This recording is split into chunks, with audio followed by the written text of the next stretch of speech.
Right, so I'm back, and as I left in part 1, I was talking about priming, and now the army is all primed and pre-shaded, ready for its base coat and camouflage. So everything has been sprayed Citadel Chaos Black, and then from a top down and sort of half side on, sort of 45 degrees, everything got a little bit of, which one did I use? White Scar. So everything looks kind of neat as it already is. I've also sprayed my flight bases in the black as well because I hate clear flight bases. They look terrible, especially when they get older and they start to discolor. No, I think black just looks nicer. So I've had to come to a difficult decision, and I'm going to have to camouflage all of it. So that's a thing that's going to happen.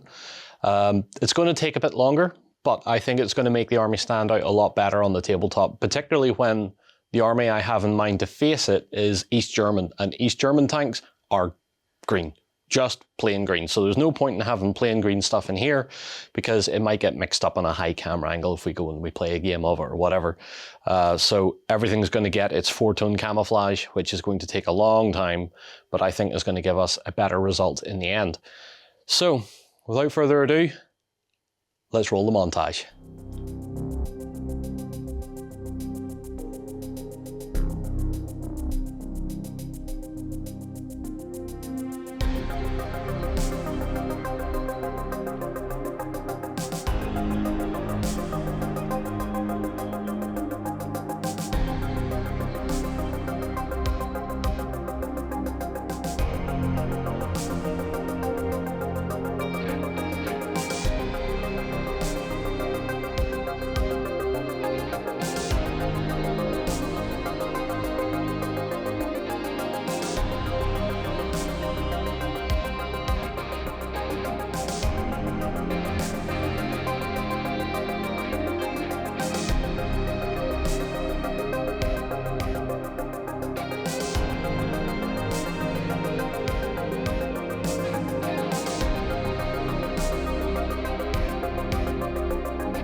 Right, so after a fair amount of effort, quite a lot of hair pulling, that's why the hat's on, because there's a giant bald spot up there now. We now have the camouflage on the Swedish, and I've had several compliments on this already from some of the guys in the studio. We even had Brian from Anarchy Models walk over, had a look at it and said, "Oh, what kind of masking are you using for it?" I said, "None. It's all free-handed." And you guys that have watched this will also know that that's freehand work and drove me absolutely insane. But that's one of the major features of this army done. And what's left to do on the vehicles in particular is some detailing work. So what I have here currently is one Vigan almost in the position where I want to call it ready for decals and weathering. So what we're doing now is the detail work. So particularly on the Vigans, it's our canopy, nose, leading edge of the wings, and then underneath, painting it a pale blue and painting our weapon pods in sort of whatever olive drab I had available. So that's how the Vigans are going to go. There's a little bit of silver detail and stuff that still needs added to that to finish it all up. On the vehicles, because we're not going to be doing a lot of small detail work, we're not going to be painting every shovel and every piece of equipment on them. We're going to focus in on what's important from a tabletop perspective. So for that, there's going to be painting the likes of the machine guns. I'll probably do, maybe I'll do periscopes, I'm not sure yet. Just any detail that's going to add a little bit more color to the models in general is what I'm going to do.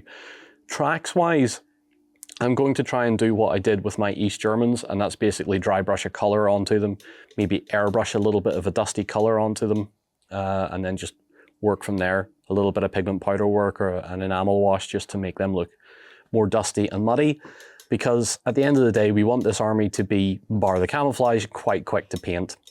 And that's the same job for the infantry as well, but we'll leave them for once we have the vehicles done, because the infantry is going to be very straightforward. 2-3 colors, put a wash on it, base them, and they're done.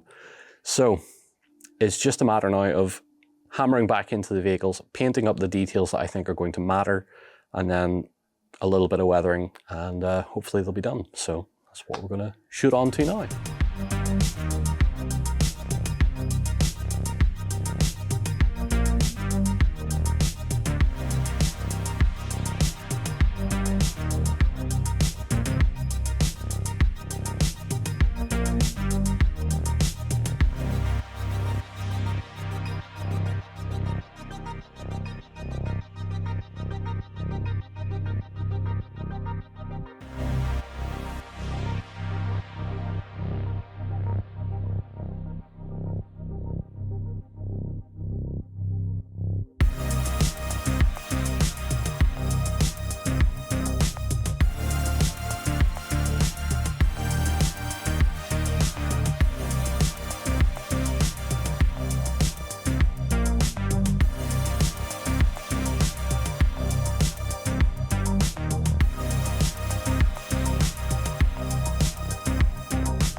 So after a fair bit of effort and quite a lot of time, this was very time consuming by the way, the vehicle element of the army is complete, and you'll see some of the footage of the process having been done and a little bit of the weathering as well.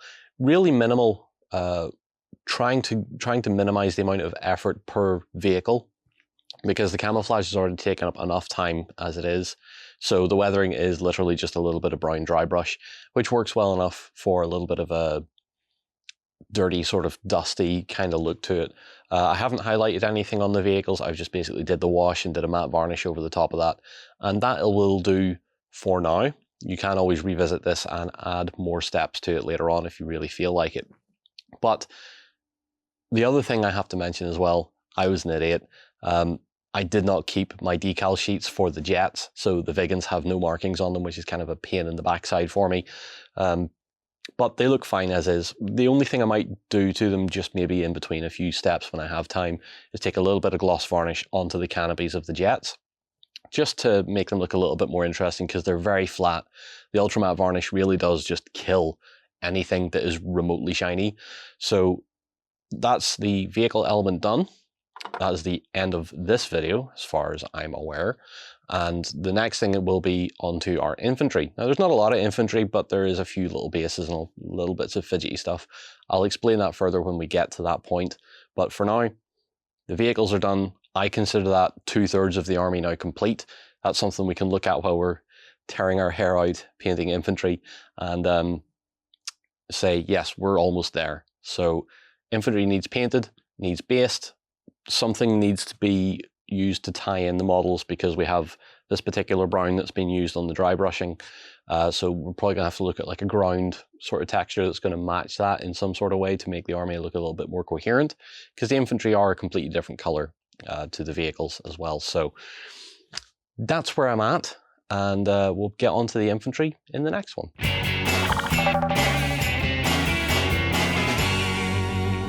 Go ahead and check out our other content on screen now. And while you're at it, why not hit subscribe and remember to ding our dong. Go on, you know you want to click it. Go on.